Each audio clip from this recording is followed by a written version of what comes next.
Ini mohon maaf ya, mohon maaf sebelum Iya. ini.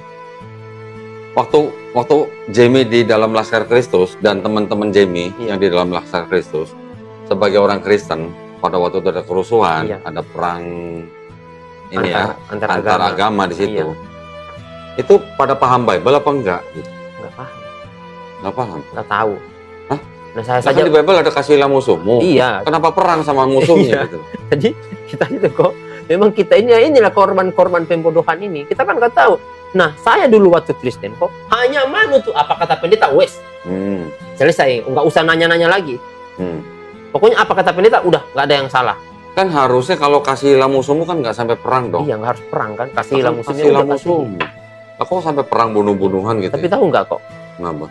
bengisnya mereka ketika membantai di Poso, ngeri, Masa? ngeri banget. Iya. Mungkin sama Itu- kayak yang di mana dulu Itu di sampai perut ibu-ibu hamil itu dibelah dua. Astagfirullahaladzim. Nah, Sampai begitu? itu santri 200 kurang lebih santri yang di kilometer 9 itu, Hmm. santri Wali Songo itu kurang lebih 200 dibantai tanpa perlawanan. Umur berapa itu santrinya? Kecil-kecil? Ya kecil-kecil umur SMP SMA dibantai tanpa perlawanan dan semua disembelih. Astagfirullah. Dan kakak kandung saya, mobil om saya itu yang terlibat di situ. Yang ngangkat mayat itu kakak kandung saya. Mobilnya yang dipakai mobil adik kandung ibu saya. Nah, waktu itu Jamie nggak ikut? Saya ikut kok, tapi ngeri kok. Jadi gini ceritanya.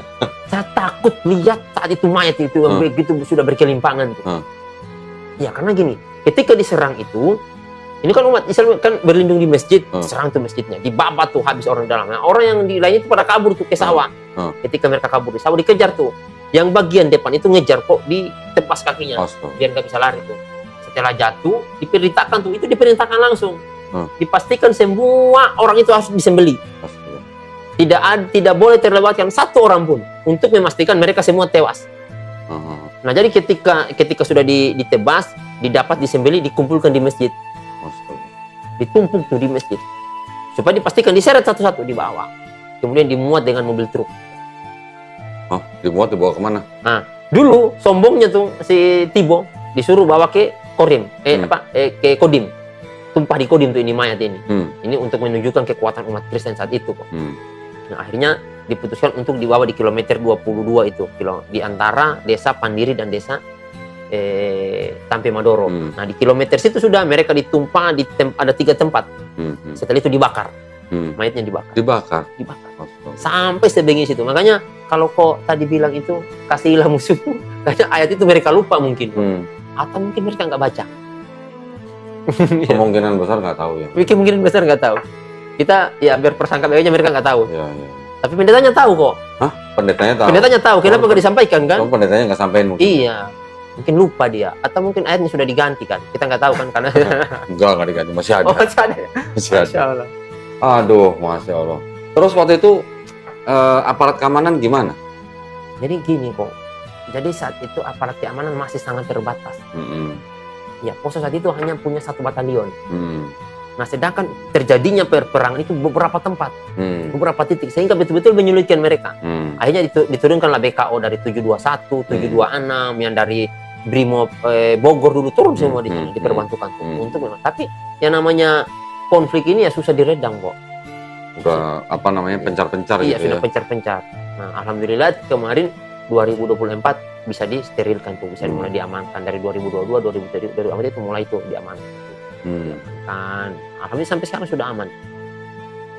Mengerikan ya. Mengerikan. Jadi saya kalau melihat kasus saat itu kok, kalau seandainya orang Islam itu jahat, kalau seandainya orang Islam jahat, Poso itu kecil, ibarat ini ya, maaf ya, ini Poso itu cuman seperti ini nih, umat Islam yang ada di Poso nih. Cuman segini nih. Nah, seginilah. Kurang lebih segini nih. Ini yang kelilingi mereka ini semua orang Islam. Oke.